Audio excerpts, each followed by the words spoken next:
Bonjour, bienvenue à tous sur ma chaîne YouTube. Alors moi c'est Rosario Ashley. Comme je l'avais dit dans la vidéo précédente, ici nous abordons plusieurs thèmes.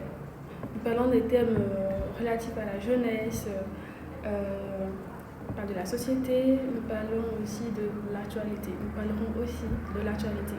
Et aujourd'hui nous allons faire la distinction entre deux notions, à savoir l'aide et l'échange. À quel moment parle-t-on d'aide et à quel moment parle-t-on d'échange? Il est important d'équilibrer ces deux notions parce que la jeunesse de nos jours confond ces deux notions. Voilà, ils confondent ces deux notions. À quel moment il y a eu échange et à quel moment il y a eu aide? Il est important de savoir à quel moment une personne m'a aidé et à quel moment un échange a été fait entre cette personne et moi. C'est important. D'abord pour moi, vous donnerez pour vous ensuite dans les commentaires si vous voulez. Pour moi d'abord, l'aide c'est lorsque je réalise le besoin d'une personne, c'est-à-dire que je viens aussi pour le besoin d'une personne sans attendre une contrepartie, sans avoir un intérêt après.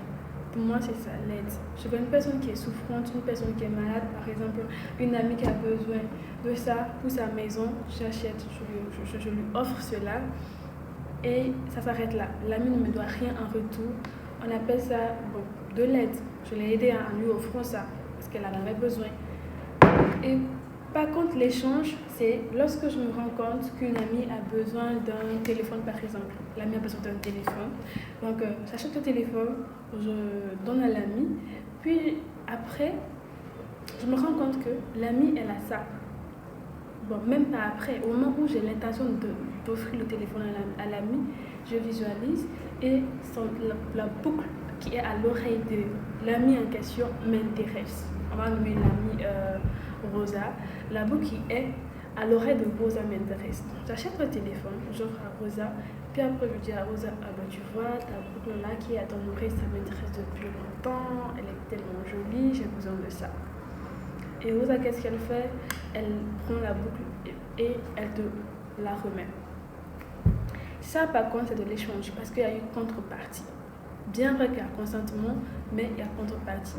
J'ai offert le cadeau à Rosa, le cadeau du téléphone à Rosa, parce que j'avais besoin de la boucle qu'elle portait. Parce que pour moi, la boucle portait quelque chose de grand.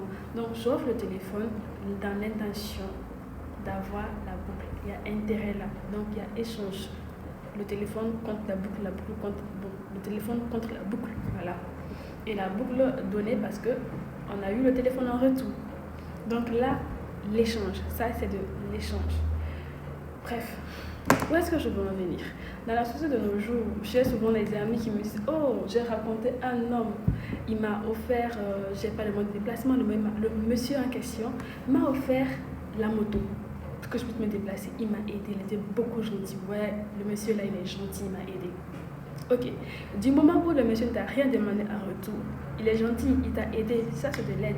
Mais du moment où le monsieur, après t'avoir offert la moto en question pour tes déplacements, te demande un repos à l'hôtel et que tu acceptes, je suis désolée, là il y a échange. La moto contre le repos à l'hôtel. Il est important de faire attention, de ne pas confondre l'aide et l'échange. Merci et on se dit à demain pour une autre vidéo avec un thème différent. Sur ce, bonne journée.